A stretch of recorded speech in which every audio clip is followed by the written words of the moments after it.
جبته من الحضانة وركب العربية، ومن ساعتها وهو على صرخة واحدة. وصلنا البيت، ومن أول لما وصلنا البيت لغاية ما دخل باب الشقة وهو نايم في الأرض وداخلين البيت سحلي. في الفيديو ده هقولك إزاي تتعاملي مع نوبات الغضب.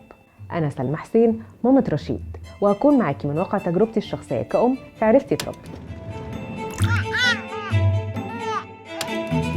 نوبات الغضب من أكتر الحاجات اللي ممكن تضغط على أعصاب الأم والأب، وبجد ما بيكونوش عارفين يتصرفوا ازاي. انا مريت ولسه بمر بالمواقف دي، بس من خلال التجربه هقولك شويه الكلام اللي جاي.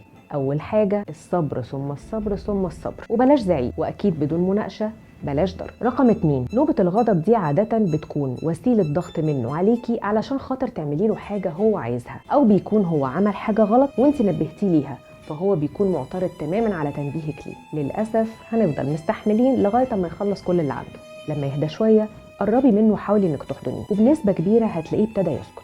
وبلاش اي توجيهات خالص في الوقت ده، لان هو مش هيكون سامع. الحضن هو الحل، او ان انت تقربي منه وتغني له اغنيه هو بيحبها في ودنه. لو عايزه تنهي الموقف المحرج ده بسرعه، خاصه لو انت بره البيت، هتقومي شايلاه هلا بيلا كده لغايه ما توصلي البيت او العربيه، وتجاهلي العياط تماما. وبعد كده زي ما قلت لك، انت عارفه الحل، تحضنيه وتقربي منه وتغني له اغنيه في ودنه هو بيحبها، وهتلاقيه سكت خالص. شاركيني في الكومنتس واكتبي لي بتعملي ايه لما ابنك او بنتك بيخشوا في نوبات الغضب.